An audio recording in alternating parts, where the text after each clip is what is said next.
Welcome to 17 Strong. Victories don't come by accident. Here's your host, Steve Teixeira. Thank you, Andy. It's going to be just me today. Steve decided to take the day off, but I'm excited to have our guest here. Her name is Maia Sanchez, and we call her MJ. So thank you so much for being here. Thank you for having me. Yeah. If you don't mind just telling me about yourself. Actually, I want to know why they call you MJ. I don't even know that. When I was in third grade, I moved to a new school, Harlow Elementary School. And when I was there were two Maias and a Mia. Oh, and gosh. When I grew up, my parents always called me MJ, and all of our close friends did. So I just decided, why not call me MJ? Because that's so much easier. Awesome. So, yeah. Awesome. Now, the J is just for... Jacqueline. It's Maia Jacqueline. That's awesome. Okay, because I'm like, it's got to be for something. Yeah. Okay, so just tell me a little bit about you, please. Well, Where were you born? I was born here in SLO, technically. Okay. But I've spent my whole life in AG, and I have a sister and two brothers. We're all 4 years apart, so my sister's 25, my brother's 21, I just turned 18, and my little brother's 13. Oh, my goodness. That's awesome. And when's your birthday? May 14th. Oh, happy belated birthday. It's almost. Can you believe it's June? It's crazy. I know. Time is flying. I can't believe it. But I just thought it would be an amazing, well, mind you, Maia and I have been trying to connect for a couple of years, getting a podcast together.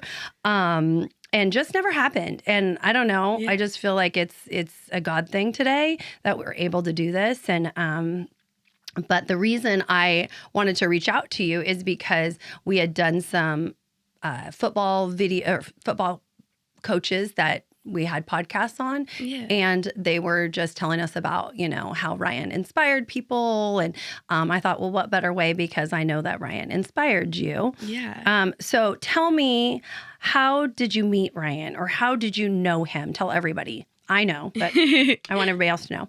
Okay. When I was in sixth grade, my sixth grade teacher, Mrs. Cajas, brought in two guest speakers to kind of help prepare us for middle school and high school and how scary it can be. And they happened to be Garrett Ball and Ryan Teixeira. And he came in and he just spoke to us about, it was kind of just like a conversation with us, like, hey, middle school is going to be scary. High school is going to be scary. You might lose some friends. You're going to be challenged. But I think the biggest takeaway that I had from just him talking was to try everything. And I'd always been that kid that didn't try stuff because I was prideful or scared. And hearing him, this amazing guy who'd had such an incredible journey, just say go for it, try it. What's the worst that can happen? You might love it. And it definitely changed everything for me. So that's incredible. Yeah. That is so cool. And you have to remind me, because my timeline is not I call it my trauma brain, because a lot of the cancer survivors call it chemo brain. I call mine trauma brain because I don't remember a lot. He had already been in treatment. Is that correct? Yeah. It was the spring of 2016. Okay, so he had been diagnosed already and probably bald. He was bald. Mm-hmm. Mm-hmm. He was. So and so did he start his speech? Because I was there, but probably in a totally different frame of mind. Because Ryan spoke to a lot of different people, different places, and, Fellowship of Christian Athletes. He did a lot of motivational talks at St. Pat's and different things. And so anyway, what I know you said that was your takeaway, but did he talk about his cancer journey at all? He did. He got into it.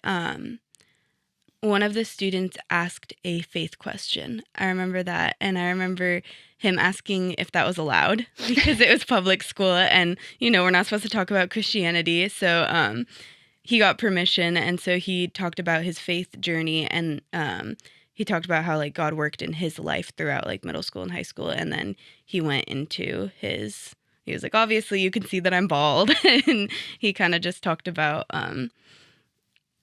just fighting cancer and how God helped him and how it opened up new doors for him. And then he went into 17 Strong and kind of what he did with that and how... He did? Mm-hmm. Really? Yeah, he talked about how that was I'm not going to remember specific That's details okay. 'cause it was so long ago, but I remember him saying, like, victories don't come by accident. And he started talking about, like, how he was fortunate enough to have been blessed with a family who could provide things. And like, not Okay. everybody gets that.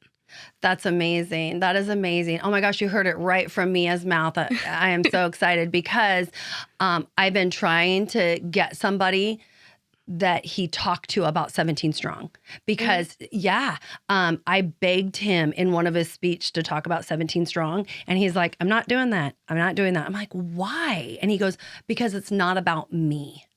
And I'm like, wow, really? It isn't about you, but it's about what you're doing for other people or what you can do for other people. And now that I have a little bit of my zoom out of the situation, I was like, oh my gosh, who did he talk to about 17 Strong? Of course, us. He talked about it, but not publicly, if that makes sense, because he didn't say it a lot on the news. He didn't say it a lot in speeches. So that makes me excited that he did talk about it because look at where 17 Strong is today. So big It now. is so big. Like we just approved 35 trips just 2022. Wow. So I know it's amazing.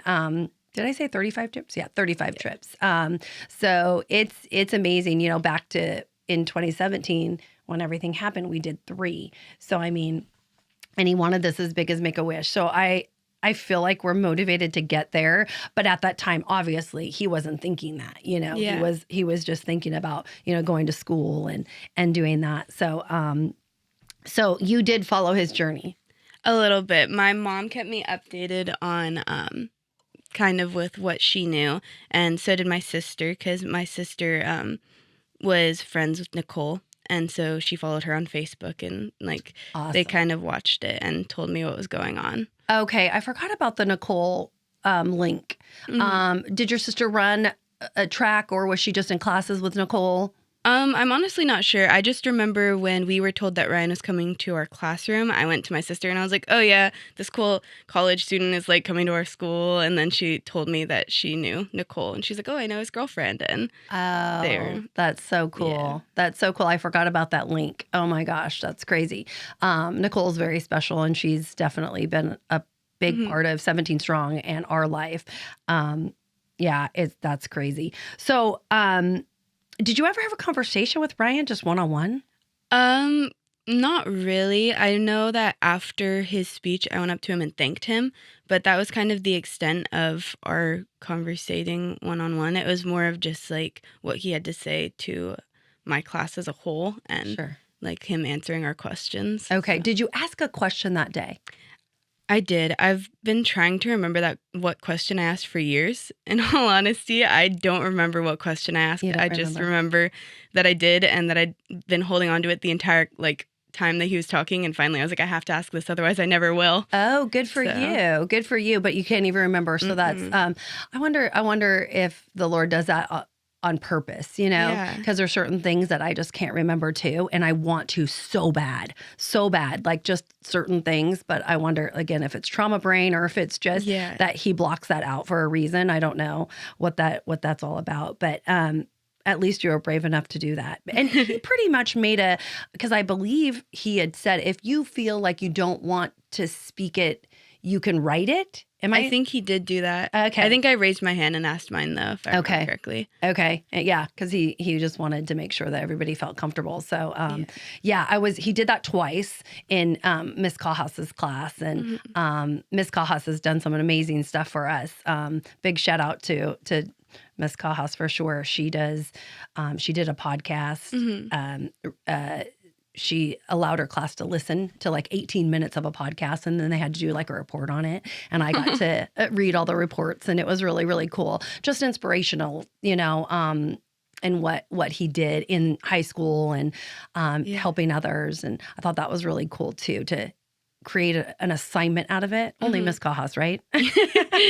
She definitely had a way. She did. She really did have a way with things. Okay, so can you just go over your junior high journey now that you have these kids, both of them that inspired you? By the way, can I rewind for a minute? Yeah. So Garrett Ball is now in med school.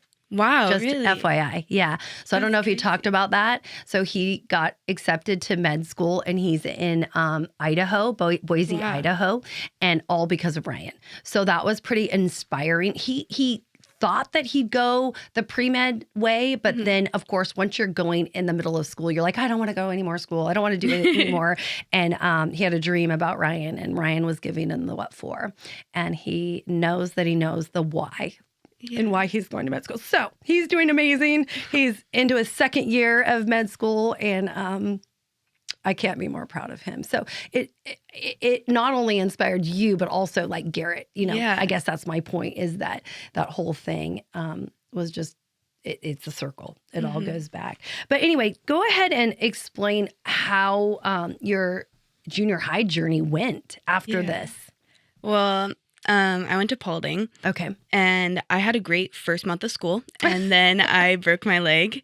I broke my tibia, my fibula, and I dislocated my foot. So it was kind of an intense break. And it was to the point that because of swelling, I couldn't go to school because I had to keep my foot elevated a lot of the day. And so I didn't go back to school until mid-November. So we counted at one point, and I missed 80-something days of school, I think is what Were you on like independent study? Yeah, I did independent study and just like came and picked up my work once a month, I think, either once a week or once a month. And, Wow. I would just do my work, and then my mom would bring it back and get me more. And that can't be fun because you have no social interaction. I didn't even know my teachers, really. So that was weird to come back to school, and some people remembered me and a lot of them didn't, just because it's a kind of a big school. It's a lot bigger school than little Harlow, and you're like the big man on campus, and then you're the little man on campus at Paulding. So okay, so you went through, well, probably did you go back before Christmas or after Christmas? I think I went back right before Christmas, and just for like a week or so, and then I came back the following January, but wasn't allowed to participate in PE at all or any of that stuff. So I was kind of like the oddball out. But then talk about challenge, yeah. Yeah, but I think that honestly, it kind of helped shape my experience because I definitely made new friends. I didn't hang out with the kids that I hung out with at Harlow because they were all athletes who had practices all the time, and I wasn't allowed to play sports. Sure. So I made a lot of new great friends through it. Oh, that's great. Yeah. How did you break it? I was rounding third base during a softball game, and my cleat got stuck under the tip of the base, and I turned the opposite direction, and it snapped. Yikes. Yeah. Oh my gosh. What a freak accident. Yeah. I mean, what a freak accident. I can't, like, you probably couldn't do that again if you tried. You know what I mean? Like, it just caught it. And interesting. It does not seem okay. Does not seem all right that happened. But how did Ryan's speech or inspiration inspired you in that moment? In the moment of maybe coming back to school, or in that storm of being healed, or you know what I mean, just healing through that. Well, I know that from September 26th to November 2nd, I was just stuck at home alone. And during that time, I'd always wanted to, this sounds silly, but I always wanted to be like a music kid. Like one of those kids that just like could play an instrument. Yeah. Don't be silly. That's so cool. I'm older and I'm like, yeah, that sounds awesome.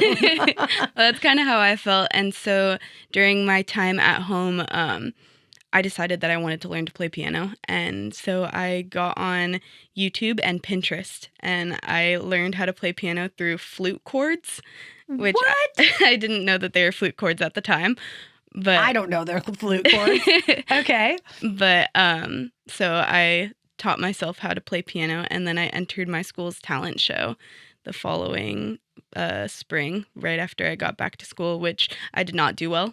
I'm going to just say right now, I'm glad that I did it, but it was really embarrassing. And I'm much better now than I was then. Sure. But back then it was like one note at a time, and it was kind of sad. Oh my gosh. But aren't you glad that you stepped out? You stepped out and did something so definitely am. uncomfortable. You know what I mean? It built my courage a lot. That is so true. I mean, and if that's the only thing it did, like it created some self-esteem that maybe you hadn't had before because of the injury or because of I feel so, I think that's amazing. It doesn't even matter how well you did, just that you even thought to do something, you know, while you were down.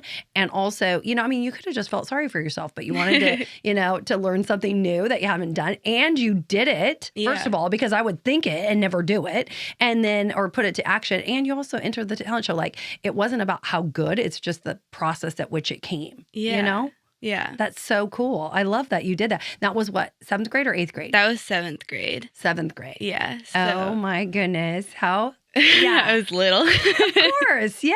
You look back and go, oh my gosh, I can't believe I did that. But how cool that you did. So that was pretty much a inspiration of try it, do it, do anything. Like, what do you have to lose? And you're like, well, I guess not much. But yeah, exactly. Well, that's cool. Okay. Did your 8th grade year go a little bit better? Yeah, so going into 8th grade, I decided that I wanted to be on the leadership team. It was a new class that one of our teachers had just started, and it was hand-selected students who were allowed to join the class. Oh. So I got chosen, and I was one of, I think there's only like 25 of us in the class. Oh.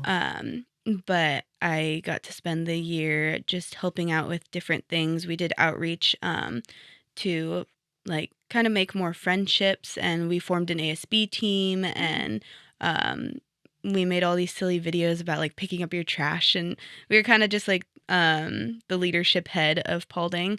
Oh. And I'd like to say that Ryan influenced me joining that too, because I remembered when my sister was talking about Ryan and just how everybody knew him because he was involved. Everybody knew Ryan. Everybody knew Ryan. One of my things. I was like, I have to be involved. I want to know people. I want people to know me. So I wanted to get involved. And that's amazing. Yeah. That's amazing. Yeah. Somebody just recently just told me, because I was trying to figure out, I'm still trying to figure out a portion of the principal had a story, and I don't, he thought that I knew he thought that I knew the answer to one of his questions, and I didn't know. So I'm still trying to get to the bottom of it. So I ended up reaching out to somebody, and he goes, well, he was like the mayor of Arroyo Grande High School. I'm like, that's a great analogy. He was kind of like the mayor. Like, seriously, but he loved to be involved in everything, not just, you know, it was ASB, it was sports, it was, you know, a lot of FFA or, you know, different things. Yeah. And he loved to get to know everybody, you know, even, you know, special needs kids and stuff. So that's awesome. Yeah. So did you enjoy the whole leadership class? I loved it. I still, that teacher moved to Michigan, but I still keep in contact with him just because it was like a huge part of my middle school, and it made me love middle school because of that, just being involved. Yeah. Being a part of something. And I think that makes a difference. And I believe that was one of Ryan's big things when he would talk to people is get involved, pick something. And if you have an interest, start that club at the school. Like there's hundreds of clubs, but I mean, start it. I mean, make something of it. And I'm sure that somebody else has another interest in it. And I think that's a great takeaway of, you need to make something that is interesting, you know, make it interesting. I used to always tell my kids, if you think that you're going to have a bad time, you're probably going to have a bad time. You know, like if you think you're going to go to the dance and you're going, oh, this is terrible. The DJ is going to be bad. This is going to be bad. And it's going to be bad because you're telling me that everything wrong with it already. Yeah. I said, but it's what you make out of it. If you think it's going to be fun, then let's have fun. Let's do it. You know, let's go have a great time. So I feel like that is, it's all what you make of it. I know that Aaron would say that. It's all what you make of it, Mom. Yeah. And so I have Ryan, which was a lot like me. And I said this the other day, like he was early. My due date was like, he came a week early, which is your firstborn. You usually don't come a week early. You come late is what I always thought. Anyway, but he was still like that. Like he was like, where's the party? How many people can come? Like, we could finish each other's sentence. And then Aaron is very happy with being in his room and not socializing at all. I have to like drag him out. Like, we're going somewhere. He's like, where are we going? Why are we going? Yeah. So it's just funny. I had two different, personalities, but Steve's a lot like that. Like, he's just, my saying is they're their own best friends. And there's nothing wrong with that. It's a good balance between the two. So it makes me happy. What was your high school like? I know that you had went to a couple different schools. I moved to Coastal Christian for high school. Oh. We weren't sure if I was going to go or not for a while there. I remember I applied and I had my fingers crossed that I was going to go to AG anyways, just because I'd made all these great friends and I didn't want to go to a different school and have to make all new friends. Sure. But I ended up going to CCS, and I think that was probably the best thing that could have happened for me. And it ended up being an amazing school, and I got to be involved with everything at the school, from theater to the worship team and playing every sport. And I absolutely loved my time there. And I think I've talked about Ryan in just about every assignment that I've had over the past 4 years. That is so cool. That is so cool. But do you achieved what you wanted? Is you wanted people to know who you were and to be in leadership. And it sounds like that's what you did. Yeah. You were in all the different things. It wasn't just one in particular. It was sports. It was leadership. It was drama. It was all of that. That is so cool. And what a great school that is. That is such an amazing school, and it's small but yet mighty. Yeah. Does that make sense? Like, it's just so It's definitely a family. It is. That's a great way to put it. Like, you can get swallowed up at a Rio Grande, and it's not for everybody. It is just not for everybody. It's, close to 3,000 kids. It's just a lot. So I think that the choice obviously was perfect for you. Yeah. So that's amazing. That makes me so excited. I get so motivated because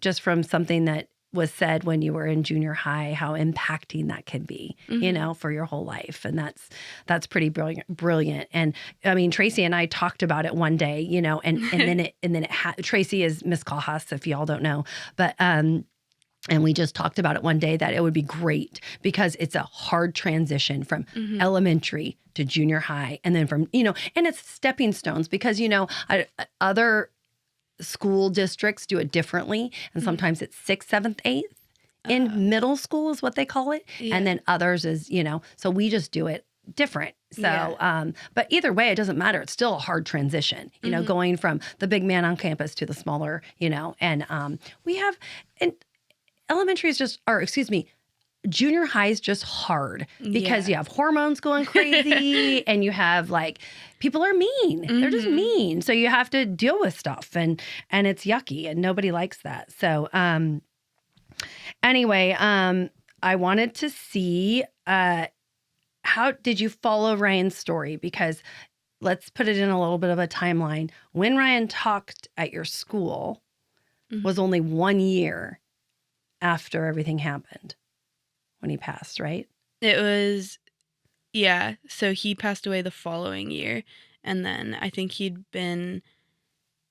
was re-diagnosed right before he came to my school or right after. Right after, September. Yeah. September is when he was re-diagnosed with leukemia. So he came right before school was out. So probably first part of June or late part of May. Yeah. Is what I'm thinking. Yeah. Okay. So so it was only a year. So he was that's crazy. That's crazy. So did you end up getting to follow the story at all? Yeah. My mom kept me updated on what was going on, and every time there was a post, she would read it to me and just say oh, this is what's going on with Ryan, or she would just kind of let me know how he was doing. And right. Hopefully she, there was a something called Caring Bridge that we posted on. We didn't really post on social media a lot about the story just because it's so heavy, and every day is different. So, we did something called Caring Bridge. So I'm sure I didn't ever read the Caring Bridge stuff because I had to live it. So why would I read it? I always say that's ridiculous. It was just a really hard time, but so you did get to kind of walk that through. Do you remember what where you were when everything happened with him? Yeah, I remember that the night before he passed, or maybe it was the night that he passed, we one of our family friends posted about him and posted his senior photo and just said that he needed prayer right now. And I just remember it was my mom and I, and we were sitting on the couch, and she read it to me. And I was like, oh, I didn't realize it was that serious. Yeah, that's and it did go well. I can't say it was one moment you're good, ready to go home, and the next moment your liver fails. Like it's just the craziest journey ever. And the whole reason I bring that up is because I wanted to bring this up. So this is a letter that we got when I don't know how I'm going to say this, because this letter means so much to me. And we got this in the mail when we got home from the hospital. And in the letter, or in the envelope, there's 2 letters. One letter from your mom, and I think she was just explaining what impact that Ryan had on your life, because it's dated the 6th of March. And Maia's letter is dated before, the night before. I believe it's the 3rd. And it's March 3rd, the 17th. And basically this letter explains exactly what you said. But the fact that it was the day before and I came home to this, and I think we met for the very first time in where were we? McClintock's. And I didn't ever want to let you go because I was so like, oh my gosh, this girl. And I just, it was amazing moment getting this, obviously coming home and having something that was written prior to everything happening. And basically telling me how inspiring Ryan was. Well, the letter it's to Ryan. Yeah. It is to Ryan. So that also was super special too, that your mom even thought to, and I can't thank you enough for being brave to even send that letter, because it meant the world to me. But we did meet for the first time in where did you say? McClintock's. Yeah, the little McClintock's. We went to dinner, and how did you know that it was me? Well, it was just after the memorial service. And so obviously you were there when Ryan first spoke to us. You sat in the back while he was talking. So I recognized you, and then the memorial service, I'd seen your whole family. And so I want to say it was a couple weeks later that I saw you in there. And I looked over and I was like, Mom, I think that's the Teixeiras. I think that's the Teixeiras. And she was like, oh, do you want to say hi? And I was like, no, I don't want to say hi. Oh, yeah, no. She was like, really? You don't want to say hi? And I was like, no, that's kind of scary. And she was like, well, don't you think Ryan would want you to say hi? And I was like, okay, yeah, he probably would. But they're eating dinner, and I don't want to like ruin their dinner by walking up and being like, hi. And she was like, well, I think you should. And she was like, I think that they would appreciate getting to meet you. And I was like, oh, and she's like, it's up to you. And so then you guys were getting up to walk out. And I was like, if I have to say hi, I just have to. And so that's when I walked up to you and introduced myself. And I was surprised you remembered me just by my name. Oh, I don't even remember this. No. Yeah. I remember just thinking, well, I think because of the letter. Letter, you know, and isn't that what you told me? Yeah, I wrote you a letter. I was like, I wrote you a letter. My name is, and you were like, oh my gosh, and you just hugged me, and I was like, wow, they know me. Oh, that is so okay. Can I tell you one thing about this whole process? I know that the Lord gave me this weird knowledge of names that day, or the week of. It was crazy because there was 3,500 people as their guests that were at the service, and we had a line, as you can imagine, and I could look 3 or 4 people down the line, and I hadn't seen them in 20 years, and I would know their name. Wow. But I don't know how I'd know their name. So it was the craziest thing. And I remember vividly because I was like doing, like I could, oh my gosh, so-and-so's here. Oh my gosh, so-and-so's here. And I would say their name and I would introduce them to Steve and whatever that looked like. And obviously family, friends and stuff that were obvious, but people I hadn't seen like forever. And there was this couple and came and I'm like, I don't know these people. And the guy said, you don't know who I am. I came and followed Ryan's story and this kid inspired me for blah, blah, blah. And obviously, like he said a whole bunch of things, but I don't even remember what he said. But I do remember he said, you don't know me. And I thought to myself, thank God, because he was doing so good. And I forgot this guy.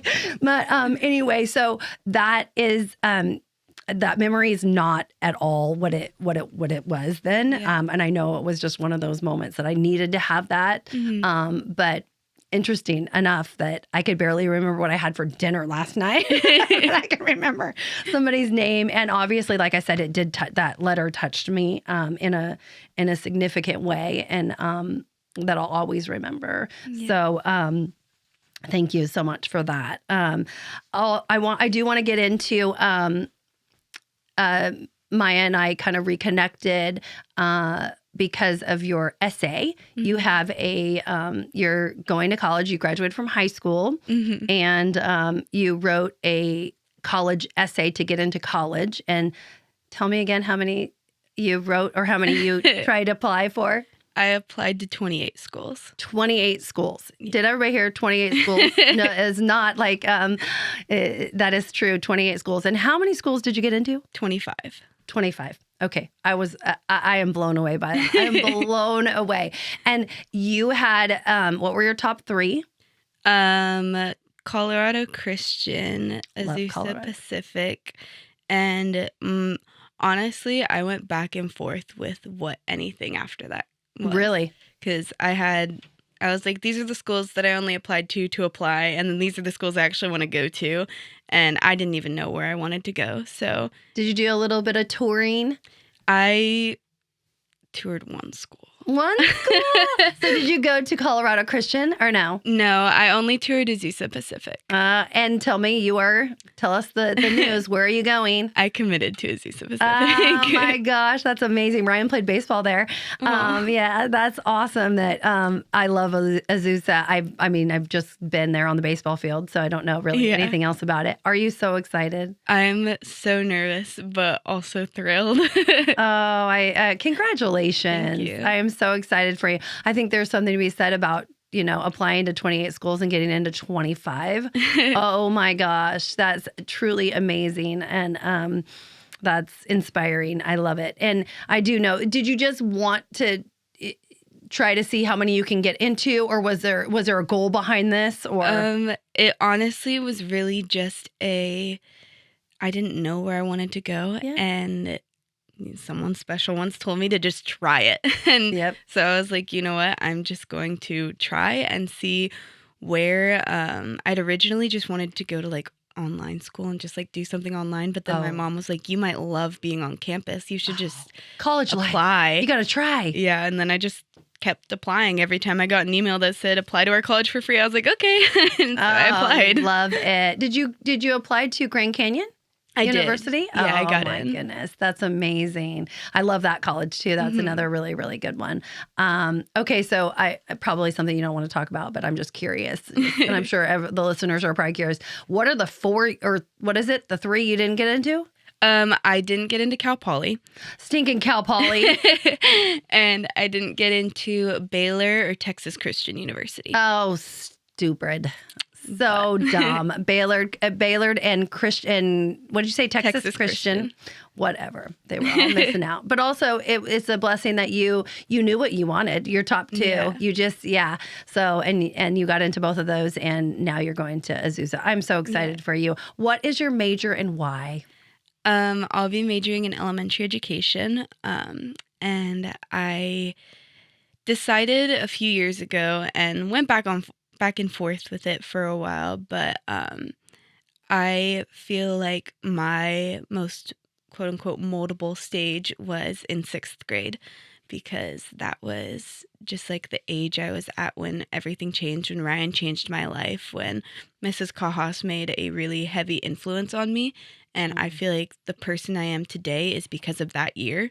And I want to be a sixth grade teacher so that I could also hopefully impact other people's lives the way mine was impacted, and just hopefully make people who, students enjoy 7th grade and 8th grade just by raising them in that year and just kind of just setting the pace for them.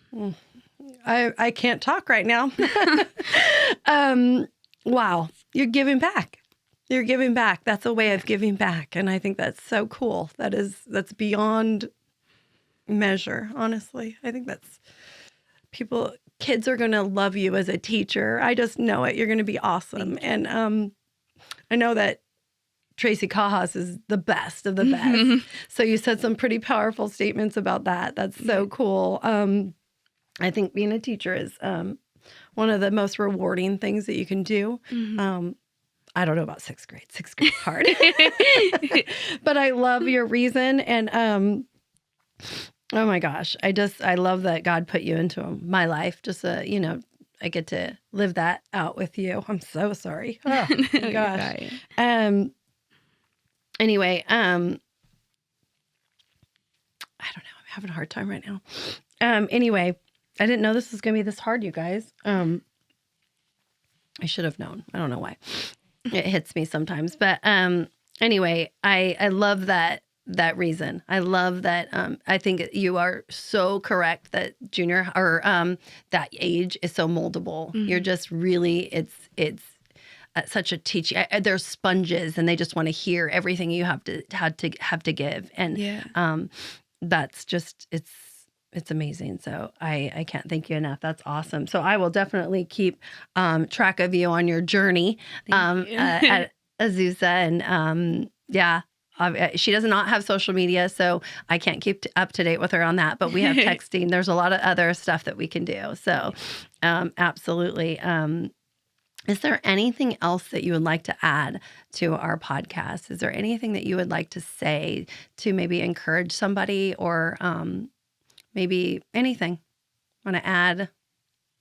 I really just think that it's important to do what makes you happy. And sometimes trying something new is the only way to find out what will make you happy, and really just be involved, because having a family around you of people who like the same things as you or who can support you is the most important thing. And it's important to stay connected, and so be involved. I love that.